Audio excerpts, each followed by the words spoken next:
Hi hello ಎಲ್ರಿಗೂ ನಮಸ್ಕಾರ. Welcome back to my mini vlog.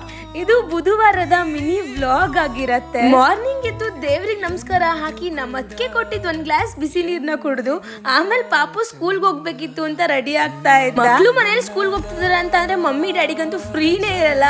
ಹಾಗೆ ನಮ್ಮ ಅಣ್ಣನು ಬೆಳಗ್ಗೆ ಆಫೀಸ್ಗೆ ಹೋಗ್ಬೇಕು, ಬಟ್ ಇಬ್ರು ಫುಲ್ ಬಿಸಿ ಆಗ್ಬಿಟ್ಟಿರ್ತಾರೆ. ಅದಕ್ಕೆ ಅದೇ ಗ್ಯಾಪಲ್ಲಿ ಒಂದ್ ಕಪ್ ಕಾಫಿನ ಕೊಟ್ರು. ಅದನ್ನ ಕುಡ್ದಾದ್ಮೇಲೆ ಪಾಪು ಸ್ಕೂಲಿಗೆ ರೆಡಿ ಆಗಿದ್ದ. ಅವ್ರ ಮ್ಯಾಮಿಗೆ ನಾನು ರೋಸ್ ಕೊಡ್ಬೇಕು ಅಂತ ಹೇಳ್ಬಿಟ್ಟು ಅವ್ರ ಅಮ್ಮನ ಹತ್ರ ಇಳಿಸ್ಕೊಂಡು ಹೋದ. ಮೇ ಬಿ ಗರ್ಲ್ಸ್ ನ ಅದಕ್ಕೆ ಸೂಪರ್ ವುಮೆನ್ ಅಂತಾರೆ. ಯಾಕಂದ್ರೆ ಮಾರ್ನಿಂಗ್ ಟೈಮ್ ಅಲ್ಲಿ ಪಾಪುಗೆ ರೆಡಿ ಮಾಡಿ ಪಾಪು ಟಿಫನ್ ಬಾಕ್ಸ್ ನ ರೆಡಿ ಮಾಡಾದ್ಮೇಲೆ ಅಣ್ಣಂಗ್ ಬಟ್ಟೆ ಕೊಟ್ಟು ಅಣ್ಣನ್ ಟಿಫನ್ ಬಾಕ್ಸ್ ನ ರೆಡಿ ಮಾಡ್ಬೇಕು. ಹಾಗೆ ಸೇಮ್ ಟೈಮ್ ಅಲ್ಲಿ ಕ್ಯಾರಿ ಆಗ್ಬೇಕು.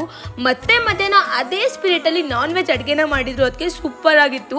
ಪಾಪುನು ಆಫ್ಟರ್ನೂನ್ ಬಂದಿದ್ದ. ಹಾಗೆ ಊಟ ಮುಗಿಸ್ಕೊಂಡು ಸ್ವಲ್ಪ ಹೊತ್ತು ಕೂತ್ಕೊಂಡು ಆಟ ಆಡ್ತಾ ಇದ್ವಿ ನಾನು ಅವನು. ಚಿಂತೆ ಮನಸ್ಸನ್ನು ಕೆಡಿಸಿದರೆ ಆ ಮನಸ್ಸು ನಮ್ಮ ಆರೋಗ್ಯವನ್ನು ಕೆಡಿಸುತ್ತದೆ. ಇವತ್ತಿಗಿಷ್ಟೇ, ಮತ್ತೆ ಸಿಗುವ. Love you all. ಬಾಯ್. ಜೈ ಶ್ರೀ.